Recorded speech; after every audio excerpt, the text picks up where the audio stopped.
ingeniero civil de la Católica, me llamo Norman Hansen, José por la madre, y estoy felizmente en esta casa desde el inicio del año inicial, que fue el 61. Yo entré a la empresa en diciembre del 61 hasta el día de hoy, que tengo 90. Entré de 25 y estoy de 91 ahora. Mi llegada a Sido Copper fue, por un lado,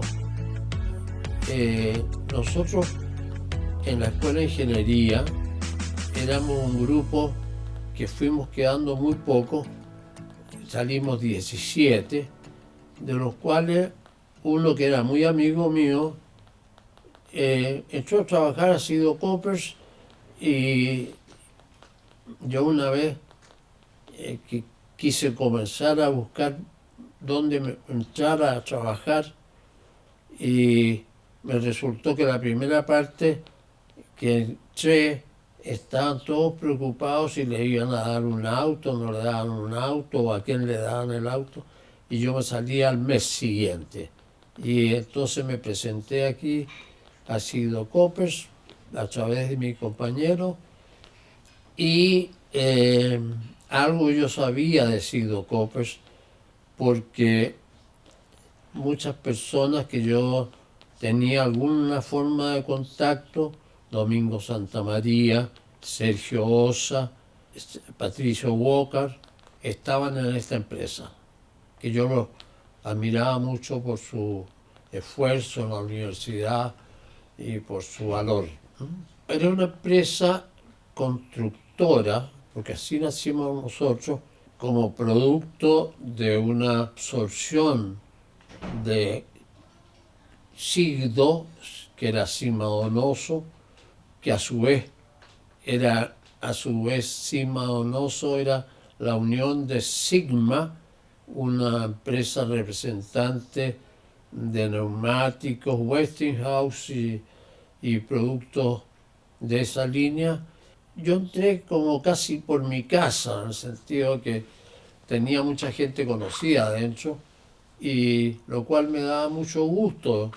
O sea, entré a trabajar con mucho gusto, y rápidamente capté ¿cómo se llama?, el carisma que tenía esta empresa. Bueno, el departamento de estudio básicamente estaba conformado por algunas personas, como que era Guillermo Canesa, que venía a la Universidad de Santa María,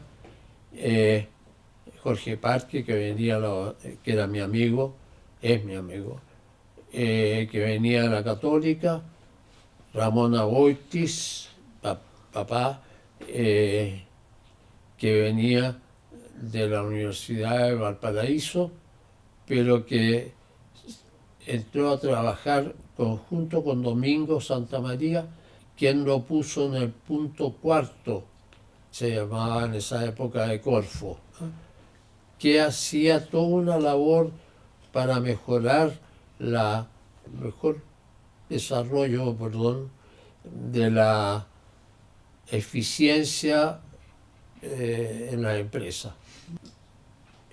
Nosotros queríamos especializarnos cada día más en la obra civiles y de montaje industrial, que se sentía que aquí en Chile, cuando había que hacer una obra importante, tales como las del cobre, las de Huachipato, en fin, la misma NAP,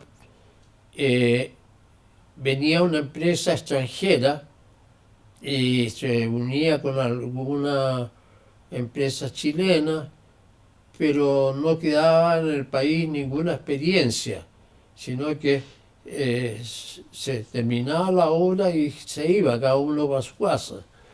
Entonces, la idea ya desde el comienzo fue tener una empresa, pero que fuera de desarrollo de la ingeniería chilena aquí. La contribución de Koppers estuvo básicamente en la organización de la empresa a través de centros específicos, ¿no? La constructora. Después, bueno, después fue variando de a poco, pero fue tomando distintas características, ¿no?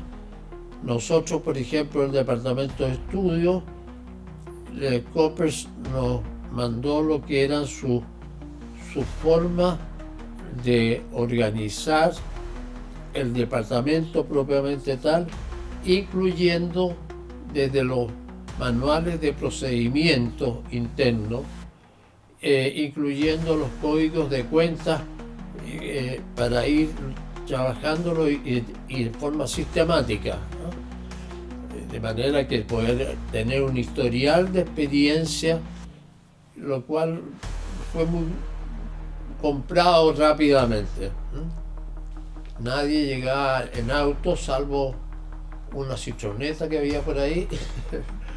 Y el ambiente interno que teníamos, algunas especialidades claras, obras civiles, obras de montaje industrial, obras eléctricas, obras electrónicas, en fin, todas las especialidades que pueden estar, y cada uno desarrollaba una parte.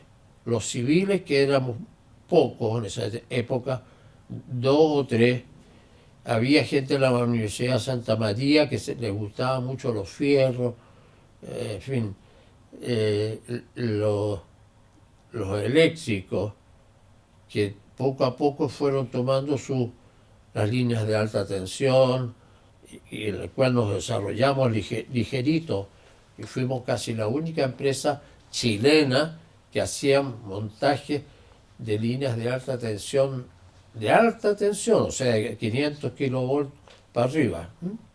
Chile desde la antigüedad fue la parte eléctrica, empresas nacionales, más bien de poco alcance, hasta que llegó la Endesa.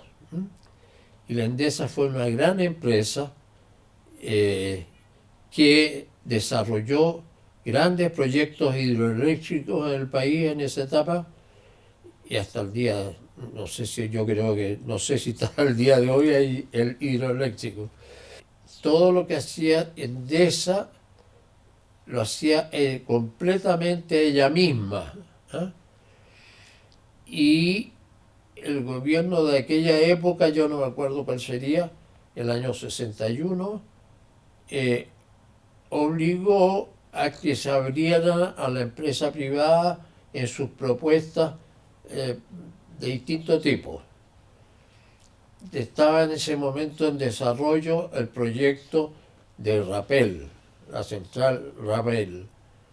Entonces ellos pidieron la Endesa a un concurso de empresas chilenas o extranjeras que pudiera desarrollar gran parte de ese proyecto. Ese proyecto se componía de varias partes. De partida, los túneles. Había 2 túneles de gran tamaño, que es lo que nos entusiasmó a nosotros, los civiles, y fue realmente una buena experiencia, porque además en Sigdo Koppers había un ingeniero de generación anterior a la nuestra que sabía mucho le había tocado trabajar en Perú y en Chile en construcción de centrales como la central Rapel, ¿no? También fue un impacto fuerte para nosotros, que nos habíamos metido con pantalones largos como la única empresa chilena que está en este campo de montaje electromecánico. Ligerito, en el gobierno de Allende, se fue como decir, izquierdizando cada vez más la política en todos sus sectores, especialmente en el campo industrial. Ya habíamos desarrollado desde el año 58 el carisma de Cído Copes, ¿no? Y por lo tanto, para nosotros fue como un bofetazo que esta gente que no tenía idea de nada se estaba tomando todos los cargos, y empresas importantes como la CAP también quedó gerente general, era de la Unidad Popular, y después ellos estuvieron negociando la compra de Cído Copes porque les gustaba la idea. Y así fue como tuvimos un directorio con varias personas de distintas ramas de la Unidad Popular, incluyendo las más extremas. Bueno, pero nosotros seguíamos con nuestros grupos grandes, ¿no? Además, nosotros nos entusiasmó también la idea social, y por lo tanto creamos sindicatos de técnicos y profesionales. Teníamos buena relación con los sindicatos obreros, y todo esto iba caminando de tal forma que no queríamos que nos absorbieran el izquierdismo. Así que, a su vez, entre el gobierno y el Partido Comunista, el sector más extremo, el FTR, que era el Frente de Trabajadores Revolucionarios, en fin, que estaban metidos muchos sindicatos de la construcción. Pero esta empresa tiene una tradición especial en la parte social, en distintas épocas y en distintos grados de profundidad. Y por lo tanto teníamos buenas relaciones, o tratábamos de mantener buenas relaciones con algunos de los grupos extremistas contra otros grupos extremistas. De manera que además nosotros éramos todos jóvenes, pues yo entré a los 25 años, y fuera de los grupos de la generación anterior, los principales organizadores, que está Domingo Santamaría, Sergio Ossa, eran varios, Andrés Donoso, que era de parte de SIG-2, ¿no? Donoso. De manera que nosotros hacíamos vida independiente, separados, ¿no? Pero siempre iba echando. Es muy curioso que las empresas competidoras a nosotros tenían 5, 8, 10 ingenieros, y en Cído Copes teníamos 100 ingenieros, ¿no? Entonces, bueno, también eso influía en que nosotros nos sentíamos en la casa, poco menos. Nosotros partimos viviendo en una casa que era de Julio Donoso, que está en la Alameda, 1537, y después de un cierto tiempo nos cambiamos aquí a Lyon 930 o algo así. Nosotros empezamos a trabajar en el metro, en la obra del Talleres Neptuno.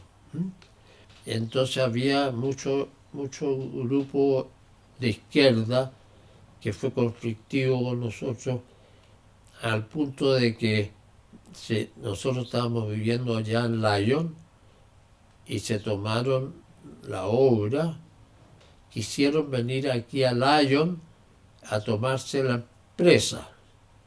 Una persona individualmente se le ocurrió comprar una pistola, ¿no? Y entonces, que ya viene la gente del metro, que ya viene la gente del metro. Hasta que aparecieron la gente del metro y este salió a la calle a pegar disparazos. Bueno, eran cosas así como de repente, como el niño chico, ¿ah? Estamos jugando a los bandidos. Primero que nada, fue la primera empresa que a los trabajadores había una escala de contratación, desde el maestro mayor, el maestro de primera, de segunda, de tercera y el maestro, los jornaleros. Entonces, en esa forma entraba la gente a la empresa, ¿sí? Hasta que llegaba maestro mayor, que tenía ya más experiencia. Entonces, a esa gente, después de un tiempo, ya sea el tiempo de la obra o de la especialidad que se trataba, y les dábamos una libreta bien hecha, el título del maestro mayor de refractario o de aislación, en fin, o eléctrico, mecánico, y eso le gustaba mucho a la gente, porque algún día ellos tenían un papel que mostrar qué es lo que habían sido, ¿no? Entonces, eso significó mucha lealtad, especialmente en las obras conflictivas, ¿no? 14 o 16 mil trabajadores que teníamos, ¿no? Yo diría que Patricio Walker, que no tiene nada que ver con los Walker políticos, era una persona muy organizada, y organizaba a su gente, tenía mucha cercanía con la gente. El otro es Richard Fuchs, lo que tenía era, como quien dice, la parte mecánica en la sangre, ¿no? Él se le ocurría, construía, poner tú, para algunas cosas complicadas, porque todo el trabajo nuestro era complicado. Fundiciones, refinerías, en fin, y con pocos recursos. Entonces han inventado unas máquinas especiales para poder hacer montaje, ¿no? Otra persona de la Universidad Santa María, se me olvidan los nombres ya con el tiempo, pero era muy organizado, muy ordenado, andaba siempre con su manual de ingeniería para todas partes y también era bueno para diseñar. Yo te digo, yo estuve a cargo de la refinería Concepción. Bueno, ahí estuvimos partiendo de cero. Construimos 52 estanques de gran diámetro, escuela de soldadores. Pasaron 150 personas por la escuela de soldadores y que tenían que dar examen ante el ENAP, con radiografía, rayos X, qué sé yo. Personas en cada especialidad, habían personas destacadas y de todas las edades. Especialmente, por ejemplo, yo me acuerdo que ahí tuvimos un artesano que su padre tenía una fábrica de estas cuestiones que para los vinos, estos toneles, ¿eh? Tenía mucha afinidad, hacer las cosas bien, ¿eh? Entonces él tuvo a cargo de refractario, de aislación, y gente, yo te diría que salió de abajo, pero con mucha gracia, me refiero, mucho cariño por su pega, ¿eh? Ya creo que había comprado la CAP, aparte de Sido Coppers, pero en un viaje, así cuentan, en un viaje en avión pasó el ministro de Minería de esa época y dice que encontró que había unos yacimientos subterráneos que los habían captado por no sé qué cosa y que eran yacimientos de hierro muy importantes. Entonces ahí la Corfo llamó a propuesta a empresas nacionales o extranjeras. Ahí nosotros hicimos un joint venture y firmamos un acuerdo para hacer los piques, que eran los piques de 900 metros de profundidad, de excavación, y de 7 o 7,5 metros de diámetro. Bueno, iban a llegar 21 polacos, porque Polonia se hacían muchos esos piques, llegaron de 21, llegaron 22. Y el 22º era el agente político del grupo. Llegó el momento del golpe, ¿no? Entonces nosotros estábamos con los 21 polacos, 22, porque este que estaba como agente político se fue a vivir el único, la Corfo tenía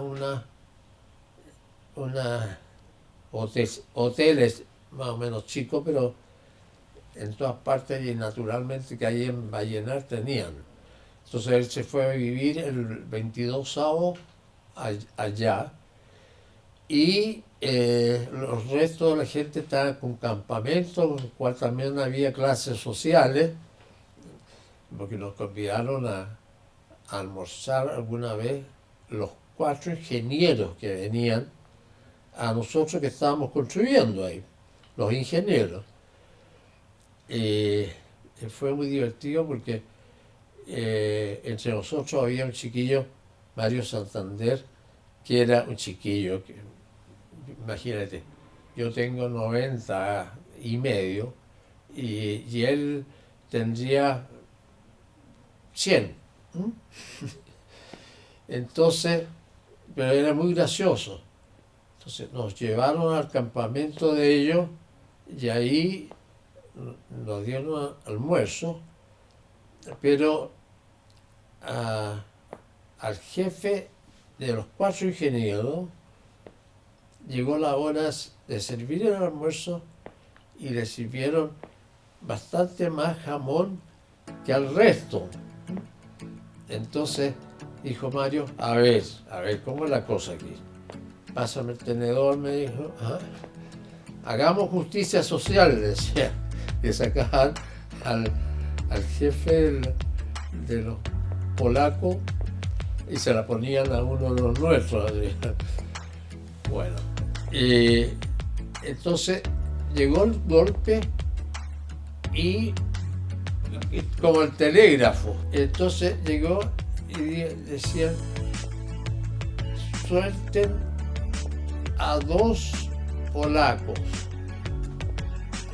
Entonces fuimos carabineros, decirle, verán, son 21 los polacos o 22.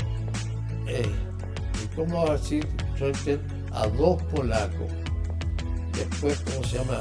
Averiguando mejor a 22. Decía el fax, ¿qué puedo decir? Suelten a los polacos. Pero los pacos llegaron ligeritos del golpe y estos polacos lo tenían agarrado en la comisaría. Con ellos hicimos buenas amigas porque eran gente trabajadora, eran tranquilos, ellos se reían mucho del comunismo que había aquí en Chile. ¿Qué va a ser comunismo esto? Decían. Pero eso no alcanzamos a hacer toda la pega. Hicimos como 200, como cara de 300 metros en uno y el otro como casi 200, 188 creo que fue. Y ahí están los hoyos. Después, con el tiempo, el cobre tenía mejor precio, se fue desarrollando Codelco. Y Codelco empezó a llamar a propuestas. Yo te diría que en un periodo no más allá de 4 años se hicieron unas 8 grandes obras, ¿eh? Que son, el cobre aquí en Chile se da como sulfuro o como óxido. Entonces, los sulfuros son más fáciles de trabajar, de manera que de esos 8 debe haber sido 6 de sulfuro y 2 de óxido. Nosotros nos batimos solos, no hicimos sociedad con nadie afuera ni adentro. Y yo te diría con mucho éxito, porque todas se hicieron en plazo, cosa que no es muy fácil aquí en Chile que las cosas funcionen así. Se hicieron en plazo, en buena calidad, y yo creo que todo eso influyó en la organización que fuimos tomando la empresa. Por ejemplo, la empresa fue la primera en Chile en tener un sistema de un programa de trabajo, y que nosotros fuimos los primeros que aprendimos de eso, y en todas nuestras obras teníamos ingenieros de programación que nos permitían seguir muy de cerca lo que llamábamos la línea crítica para poder llegar con recursos, con obra de mano, con equipo, ¿ah? Y hacerlo en plazo, ¿ah?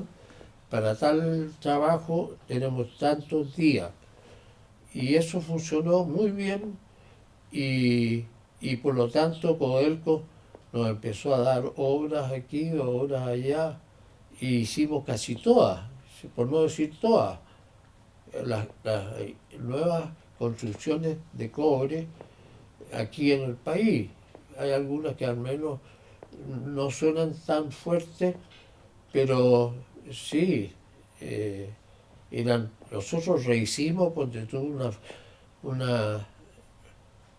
se echó abajo toda una refinería, una fundición en El Salvador, ¿eh?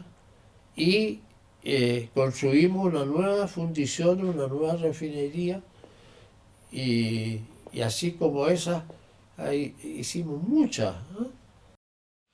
Yo he estado primero en la construcción, primero en estudios, después en la construcción, en distintos cargos. Ya muy luego estuve de ingeniero administrador en muchas de estas obras, ¿eh? Lo que yo agradezco es que he tenido la oportunidad de realizarme como vocación mi trabajo, eso es cierto. Y además creamos este carisma interno que nos permitió seguir adelante con el problema de la Unidad Popular, hasta que cayó la Unidad Popular, pero nosotros hemos seguido, y gracias a Dios, con buen resultado. Siempre hay una que otra obra que por ahí se queda media atrasada, pero es la excepción. Yo creo que es producto de la personalidad de la gente que está en Signo Coppers. Yo creo que Ramona Boiti, por ejemplo, tenía mucho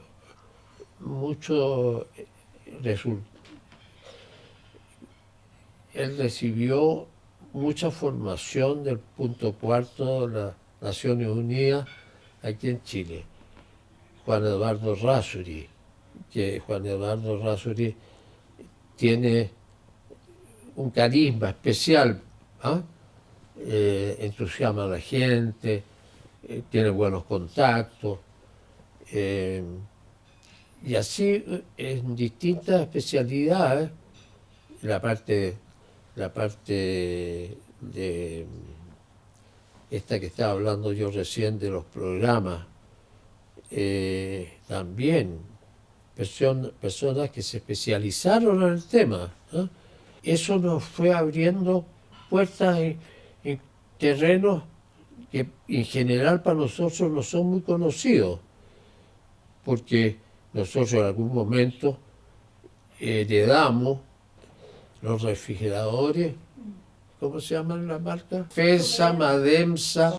Bueno, nos hicimos cargo de una empresa que estaba media a poco desarrollo. Y entonces, increíble cómo la gente cuando ya recibe no te digo obligación, pero el mandato de hacerse cargo de una empresa, bueno, le buscan y rebuscan cómo bajar costos, cómo mejorar la calidad, y así, ¿eh?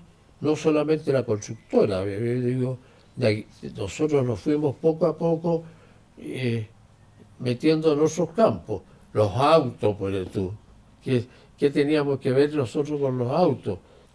Hay siempre un carisma de alguien que busca cómo podemos vender mejor los autos, y así.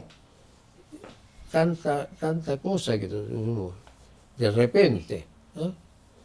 Yo te digo, una de las primeras cosas que nosotros nos impusieron que fuéramos una empresa éticamente correcta, 100%. Bueno, y fuimos también de los primeros que chantamos la moto a las presiones externas para llegar a algún tipo inmoral de hacer las cosas.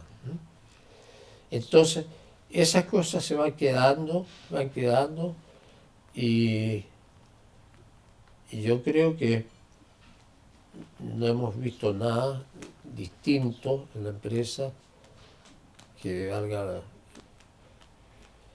Uno no puede decir aquí son todos buenos y no hay ningún malo.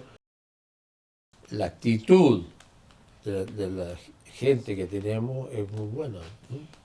Yo creo que aquí, todos los que estamos aquí adentro trabajamos con gusto, ¿no?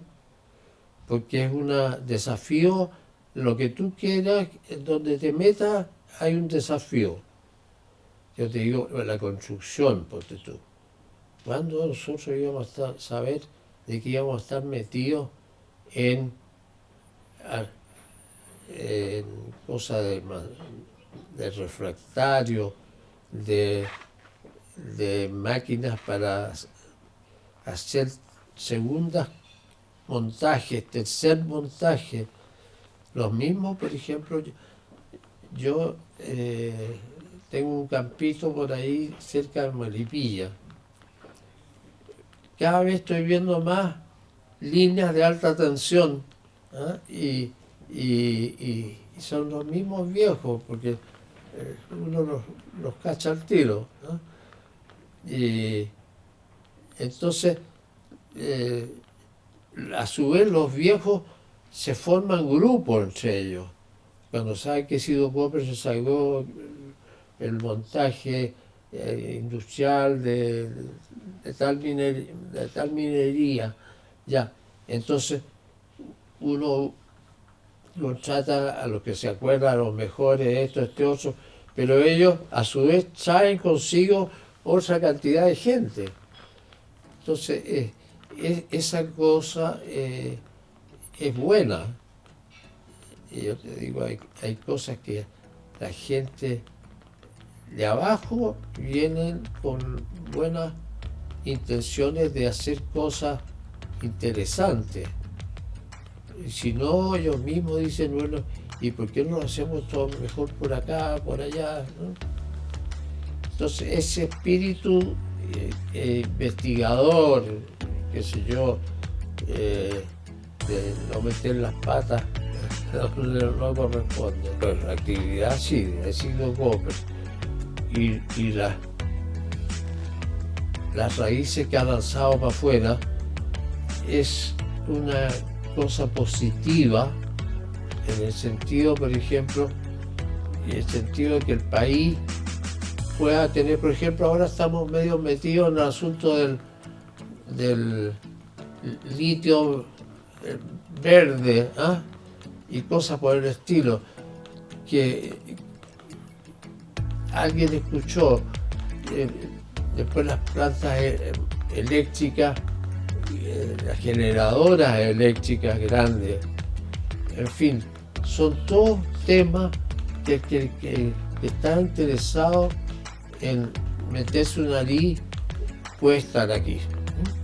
Entonces a uno le da retribución el ver que ese espíritu no se ha diluido, porque pues otras empresas han desaparecido.